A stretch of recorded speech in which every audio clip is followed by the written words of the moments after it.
Radio Confinement, la radio hors du temps, du moment. Bonjour à tous, bonjour à toutes. Alors, ça fait 10 fois que je recommence. Je ne sais pas comment ils font à la radio pour faire quand ils font des directs, mais franchement, heureusement que je ne suis pas animatrice de radio. Ceci dit, je fais une aparté, ça serait peut-être drôle que je vous fasse un direct aussi, j'y ai pensé ce matin, je me suis dit mais pourquoi pas un jour vous faire un direct, ça pourrait être très très marrant. Je sais pas, vous en pensez quoi, un direct à un moment donné, je sais pas comme ça, bon, fermez la parenthèse. Donc aujourd'hui, la radio confinement, je voudrais laisser la parole à certaines personnes qui vivent leur confinement, comment ils vivent, comment ils le ressentent, ce qu'ils en font, leurs peurs, leurs craintes, ceux qui vivent avec des enfants, comment ça se passe. Donc aujourd'hui, on a quelques témoignages. Je vais laisser la parole déjà. Alors, attendez, je vais alors d'accord, donc ça c'est retiré, je vais peut-être pas recommencer une 11e fois, hein. Donc je voudrais laisser la parole pour commencer déjà à Hélène. Bonjour Hélène. Bonsoir Radio Confinement, moi c'est Hélène, j'ai bientôt 40 ans, j'habite en Moselle, pas très loin de Metz. Et je suis maman solo d'un fils de 8 ans et d'une fille qui va avoir bientôt 6 ans.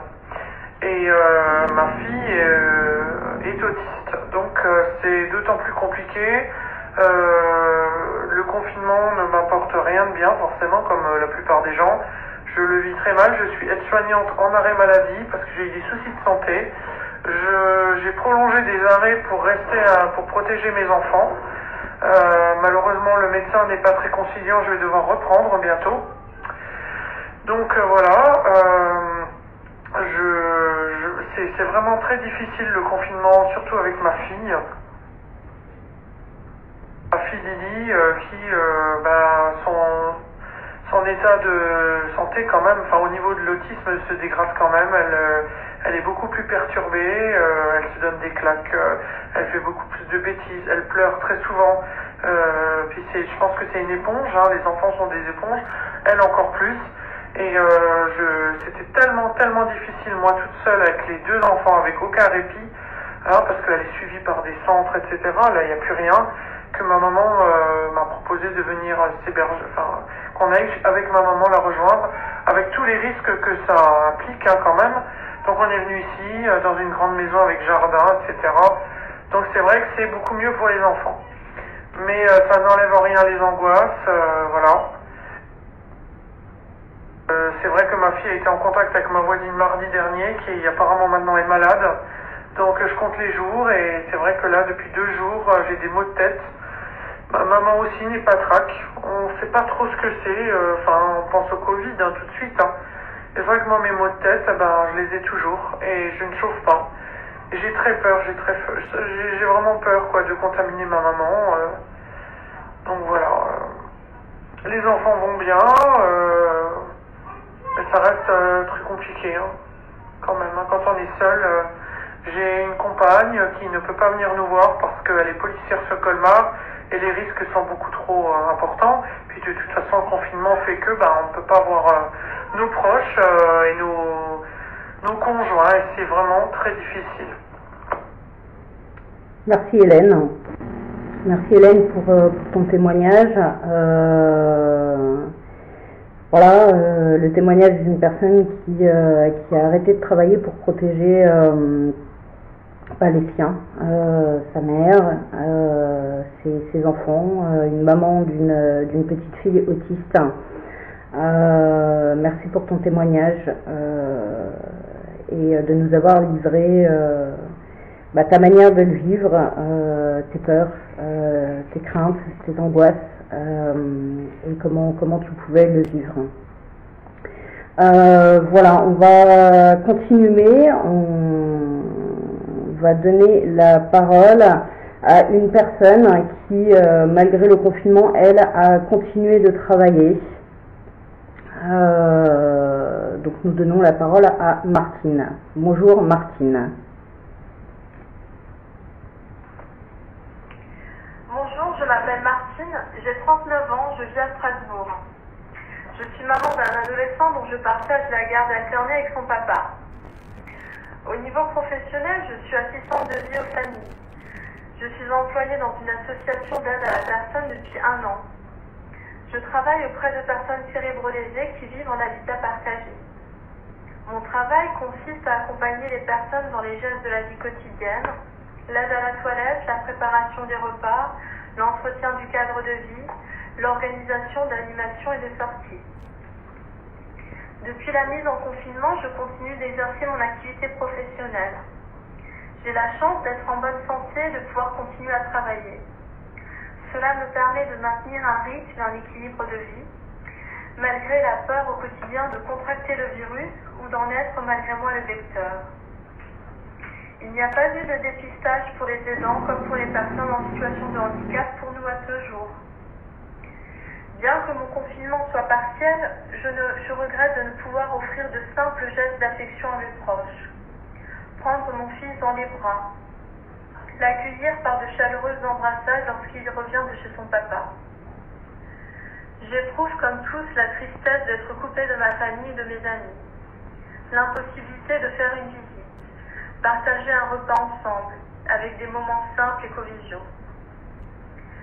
Cette privation de liens sociaux nous empêche la rencontre avec l'autre, celui qu'on ne connaît pas encore, car c'est bien dans la rencontre que nous pouvons échanger des idées, partager le rire et faire émerger la créativité. Enfin, le confinement constitue une privation de nos libertés. Il est devenu impossible de sortir à l'improviste pour se promener, prendre un verre, organiser une soirée. Le confinement, c'est la perte de l'imprévu et de la spontanéité. Au-delà de ce constat, je pense aux personnes malades et aux familles endeuillées, en espérant que ce cauchemar sera bientôt terminé. Voilà le témoignage de Martine. Merci Martine. Merci pour ton témoignage. Comme dit, une personne qui a, malgré ce qui se passe, continué de travailler pour continuer d'aider les personnes fragiles, parce que il y a certains métiers dont on ne peut pas arrêter forcément, parce que pour d'autres personnes c'est vital qu'on soit là pour eux. Et pour autant, malgré ça, a quand même des peurs, a quand même des craintes vis-à-vis de son fils, des contacts avec son fils, et manque cruellement de contact humain. De contact humain. Donc c'est le moment de la pause. Comme dans toute bonne radio, nous faisons la pause entr'acte musique et nous revenons après.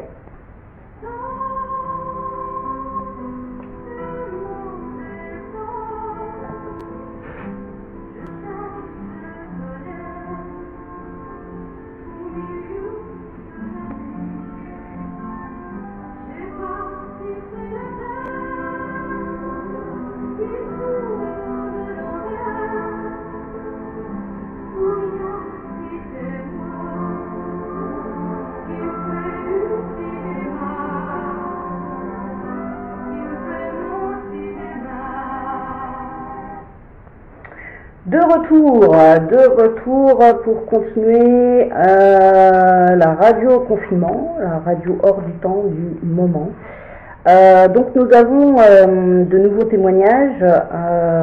Nous allons laisser la parole à Sabrina qui a souhaité témoigner de son confinement avec son fils de 16 ans.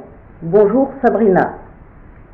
Bonjour, je me présente, Sabrina, j'ai 40 ans, j'habite un petit village à côté de Troyes, je vis avec mon fils de 16 ans et je travaillais en tant qu'accompagnant d'élèves en situation de handicap. Donc je suis au chômage technique depuis le 16 mars, puisque les écoles sont fermées. Donc j'apporte mon petit témoignage à la demande de Mélanie. Alors, que dire? Eh bien écoutez, moi je garde une certaine routine, parce que je pense que c'est important de continuer à savoir quel jour on est. Avec mon fils qui a des cours par internet, il a un emploi du temps à suivre, des horaires à respecter, ce qui nous oblige à nous lever à une même heure la semaine, à respecter les horaires de repas, les horaires de coucher, enfin avoir un certain rythme normal, à garder un contact avec un semblant de vie normale. Ce qui est plutôt pas mal, je pense. Sinon mes peurs, moi je me sens pas spécialement angoissée. Je ne suis pas d'un naturel anxieux, mis à part la première fois où je suis allée faire mes courses, donc après la vague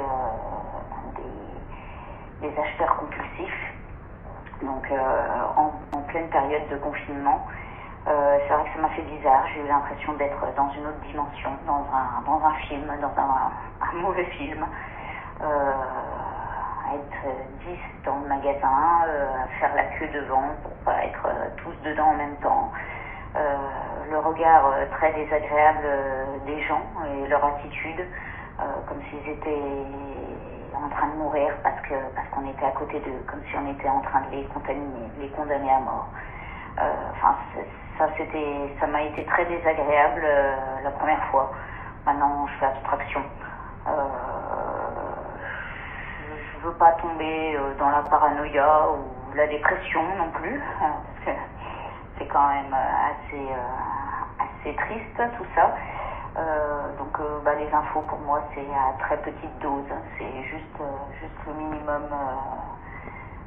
à savoir, et puis ça me suffit. J'essaie de préserver mon moral, parce que voilà, je pense que c'est quelque chose qu'il faut qu'on fasse, parce que la situation est difficile. Donc moi je suis bloquée chez moi, à la maison.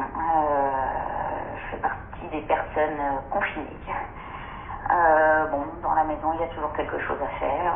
Je cuisine de nouvelles recettes. J'ai la chance d'avoir un jardin, alors je jardine, il fait beau. On est au printemps, c'est idéal. Je fais un peu de sport. Voilà, comme je disais, je garde une routine. Et puis parfois j'ai l'impression que les jours se ressemblent tous, c'est vrai. Mon travail me manque, mon quotidien me manque, la liberté d'aller où je veux me manque. Comme on ne sait pas quand ça se finira, ni comment, et d'ailleurs apparemment ça va encore durer un moment, moi j'essaye de ne pas trop y penser. De toute façon il faudra s'adapter, et quand on n'a pas le choix, on n'a pas le choix. C'est une situation à laquelle on n'était pas préparé. En même temps, je pense qu'on a tous quelque chose à comprendre de cette situation. On peut tous en tirer quelque chose de nous-mêmes ou sur nous-mêmes.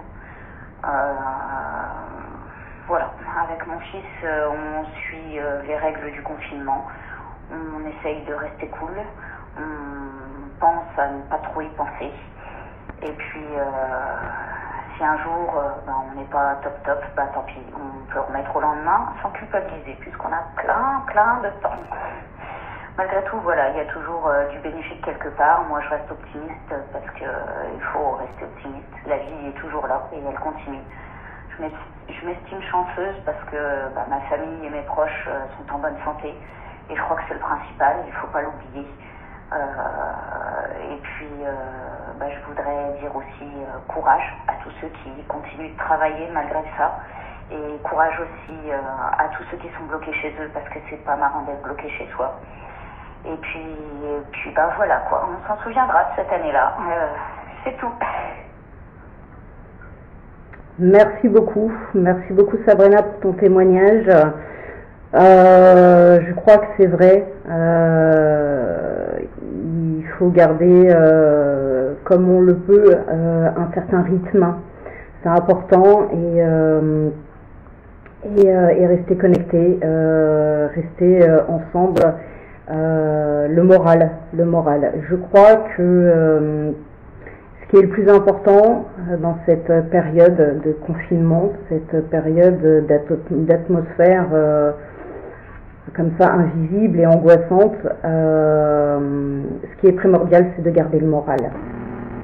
Et pour garder le moral, je crois que c'est important qu'on reste tous connectés, tous ensemble, tous soudés, et de continuer de prendre des nouvelles de ceux qu'on connaît et des nouvelles de nos proches. Merci en tout cas, merci Sabrina pour ton témoignage. Nous en avons encore un. Donc nous finirons sur ce témoignage d'une personne, Régine, qui a décidé, malgré le confinement, malgré ce qui se passe, de continuer de travailler. Voilà. Bonjour Régine. Bonjour à tous. Alors je m'appelle Régine, j'ai 51 ans. Mélanie m'a demandé gentiment si je pouvais faire un petit témoignage sur la situation actuelle. Donc voilà, j'habite Barcelone depuis bientôt 3 ans et puis je m'y sens très bien. Je suis actuellement agent de sécurité et SIAP, c'est-à-dire dans le domaine de l'incendie, depuis peu. Je travaille donc chez Honnête Main Sécurité depuis mars, suite à cette pandémie. Je suis en poste à la CIC du Vaken, où se trouvent les bureaux. Beaucoup de personnes ont eu la chance de faire du télétravail. Hélas, pas pour tout le monde. Leur poste ne le permettant pas. Normalement, le personnel rentre par des portes en tourniquet, mais vu le problème actuel du virus, certaines personnes ont peur d'y accéder. Le directeur de la sécurité du CIC a donc décidé de poster un agent, moi en l'occurrence, afin de vérifier le personnel en montrant leur badge. Je vois toutes ces personnes dont la plupart avec la peur au ventre, et jour après jour, le moral en baisse. Donc ma mission n'est pas que de vérifier leur badge, mais aussi de leur offrir mon sourire, parler avec eux, les faire rire aussi avec mes plaisanteries. Actuellement, je suis chez moi depuis vendredi. Je reprends mercredi. J'ai peur, mais je ne me sens de les aider moralement et perso, ils me le rendent très bien. Ma colère est de voir les gens continuer à sortir comme si de rien n'était, à se voir malgré les interdictions. Pour moi, je vis assez bien mon confinement car à la base, je suis une personne solitaire et une grande fan de télé, heureusement. Sinon, je me prépare mes repas pour la semaine, je fais mon petit jardin, je profite de ma terrasse car j'ai vraiment une belle terrasse avec une belle vue. Et demain, je prépare un bon gâteau au chocolat pour mes collègues. Voilà, j'espère que mon témoignage a pu vous aider. Prenez soin de vous et surtout restez chez vous. À bientôt. Merci Régine pour ton témoignage d'une personne qui, malgré la peur pour soi, malgré la peur de cette atmosphère angoissante, continue de travailler et va apporter son soutien et son sourire aux autres qui ont aussi la peur au ventre. Merci de ton témoignage, de tes émotions, de ce que tu as fait passer, des messages que tu as fait passer aussi, des personnes qui continuent de sortir malgré le confinement et malgré ce qui se passe, qui est grave, très très grave. Merci. J'aurais bien goûté à ton gâteau au chocolat, mais si je te demande de m'en garder une part, je pense qu'il sera périmé au moment où je pourrai passer te voir. Donc mange-le avec tes collègues et faites-vous plaisir, parce qu'en ce temps de confinement, je pense qu'il est important de se faire plaisir. Comme dirait Sabrina, je pense aussi que ce confinement peut à tous nous apporter quelque chose, une expérience en soi. On peut tous en tirer quelque chose pour la vie, pour l'après, ou pour soi, avec soi. Voilà, toujours est-il que je pense que le plus important, encore une fois, c'est de garder le moral, de garder un certain rythme comme on peut le garder, et de rester connectés tous ensemble, de rester ensemble. malgré ce confinement, on a la chance d'avoir aujourd'hui la technologie, le téléphone, Internet, les réseaux sociaux. On peut tous rester en contact et je crois que le moral est très très important durant cette période. Je remercie les personnes qui ont témoigné. Je referai une radio confinement peut-être un peu plus tard. Si d'autres personnes veulent se joindre au témoignage, veulent témoigner à leur tour.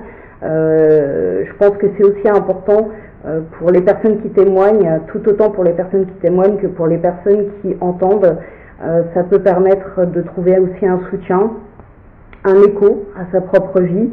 Et de s'écouter, de s'entendre. Je pense que c'est aussi très important pendant cette période. Donc je referai peut-être une radio confinement si j'ai d'autres témoignages.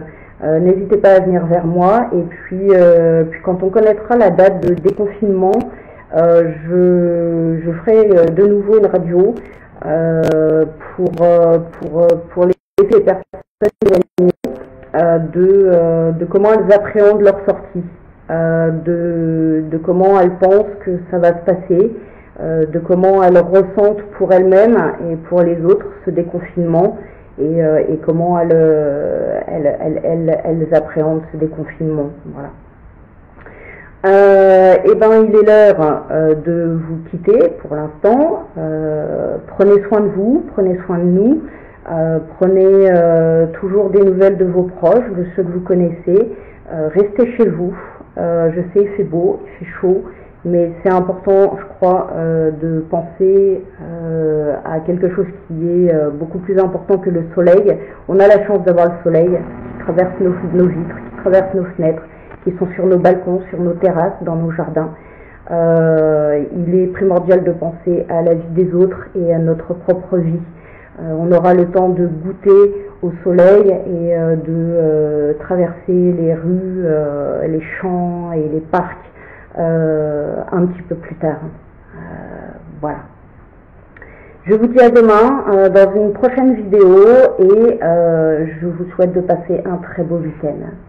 Bye bye. Alors attendez, parce que j'ai pas préparé. Ouais, ça c'est... Voilà. Bye bye, on finit sur le bref. À bientôt.